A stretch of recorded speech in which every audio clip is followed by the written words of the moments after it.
অবশেষে নদিয়ার ভারত ও বাংলাদেশ সীমান্তবর্তী কৃষ্ণগঞ্জ থানার অন্তর্গত মাছদিয়ার লিচু চলল ইসরায়েলের বাজারে। এবারে অবশেষে ইসরায়েলের বাজার কাঁপবে নদিয়ার ভারত ও বাংলাদেশ সীমান্তবর্তী কৃষ্ণগঞ্জ থানার অন্তর্গত মাছদিয়ার লিচু। খুশি মাছদিয়ার লিচু ব্যবসায়ীরা। এই ভরা জ্যৈষ্ঠ মাস মানেই আম, জাম, কাঁঠাল এবং লিচুর মৌসুম। নদিয়ার কৃষিপ্রধান অঞ্চলগুলির ফল ব্যবসায়ীরা বছরের অনেকটা সময় নির্ভর করে থাকে এই গ্রীষ্মকালীন লাভজনক ফল চাষের ওপর। এবারে ভারত ও বাংলাদেশের কাঁটাতারের সীমানা পেরিয়ে সুদূর ইসরায়েলের উদ্দেশ্যে রওনা দিল নদিয়ার কৃষ্ণগঞ্জ থানার অন্তর্গত মাছদিয়ার লিচু। একদিকে যেমন ভারত বাংলাদেশ সীমান্তবর্তী কৃষ্ণগঞ্জ থানার অন্তর্গত মাছদিয়ার আম যেমন বিখ্যাত, তেমনি আর একদিকে লিচু কিন্তু বিখ্যাত। এবার রাজ্যের সমস্ত জায়গার লিচুকে টপকে সেরার শিরোপা নিতে চলেছে নদিয়ার কৃষ্ণগঞ্জ থানার অন্তর্গত মাছদিয়ার লিচু। যেমন মিষ্টি তেমনই রং, আবার দেখতেও বেশ বড় লিচুগুলি। পাশাপাশি সাধারণত এই লিচুতে কীটনাশক ব্যবহার করা হয় না। ইসরায়েলের একটি সংস্থার প্রতিনিধিরা এসে ল্যাবে পরীক্ষা করে নদিয়ার কৃষ্ণগঞ্জ থানার অন্তর্গত মাছদিয়ার লিচুকে বেছে নেয়।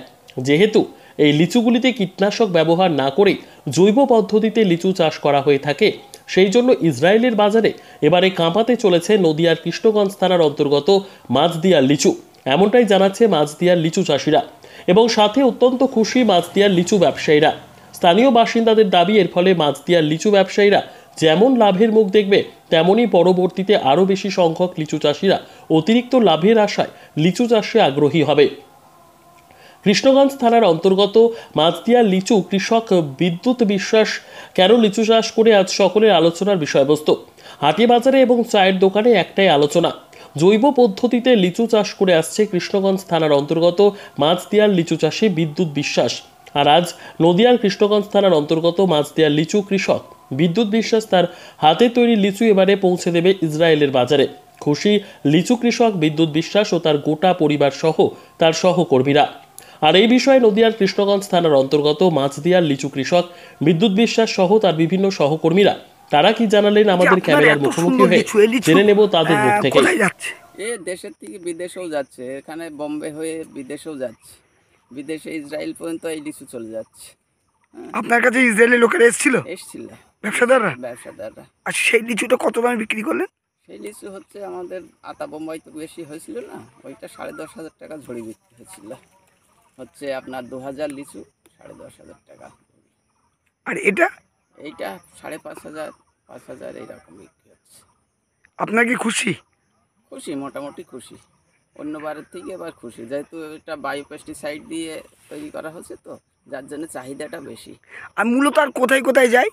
মূলত হচ্ছে ও কলকাতার থেকে ওখানে সাপ্লাই যায়, ওখানে দিল্লি যাচ্ছে, শিলিগুড়ি যাচ্ছে, শিলিগুড়ি থেকে আসাম যাচ্ছে, বহুত জায়গায় মানে দেশের প্রত্যেকটা জায়গায় যাচ্ছে? প্রত্যেকটা জায়গায় যাচ্ছে। এই মাছদিয়ার লিচু কি আপনাদের বিখ্যাত?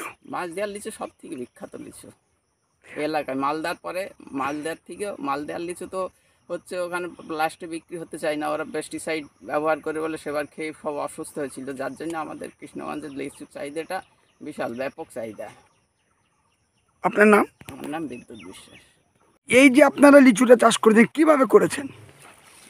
এটা মূলত যখন মুকুল আসার আগে একবার স্প্রে করি, তারপর মুকুল আসার পরে স্প্রে করা হয় ফাঙ্গিসাইড, বায়ো ফাঙ্গিসাইড ব্যবহার করা হয়। তারপরে যখন ফল গাছে তখন থেকেই এর কীটনাশক বলতে বায়ো কীটনাশক যেটা, ওইটা ব্যবহার করা হয়।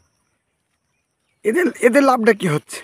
এতে তো এমনি কীটনাশক ব্যবহার করার থেকে বায়ো ব্যবহার করলে এতে দেখছি ফলন বেশি হচ্ছে। পোকাও অন্যবার যেমন এমনি কীটনাশক ব্যবহার করলে পোকা লাগে, দেখলাম বায়োতে পোকা নেই লিচু এবার, বুঝলেন। এটা স্বাস্থ্যের পক্ষে উপকারী। মানে কীটনাশক তো ক্ষতি করে। হ্যাঁ। তাহলে আপনারা চাষিকে কি বার্তা দেবেন? আমি বার্তা দিতে চাই চাষিদের যে ওরা যদি বায়ো ওষুধ ব্যবহার করে চাষ করে মূলত লাভবান হবে। আপনারা কীরকম লাভবান হচ্ছেন? লাভবান বলতে অন্যবার তো লিচুর বাজার পাওয়া যায় না, লিচু হয়তো 2,500 2,000 লিচুর দাম 3,000 টাকা বিক্রি হয়, কিন্তু এবার 5,000-এর উপরে বিক্রি হচ্ছে, তাতে এবছরে ভালোই। আচ্ছা, আপনাদের এই লিচুটা মূলত কোথায় যাচ্ছে?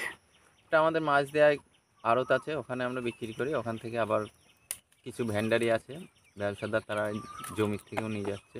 এটা কোথায় যাচ্ছে বাইরে? এটা নানান জায়গায়, কলকাতা শিয়ালদায় যাচ্ছে, দেখা যাচ্ছে যে যেখানে বিক্রি করে সেই নিয়ে যাচ্ছে। আপনার নাম? পলাশ বিশ্বাস।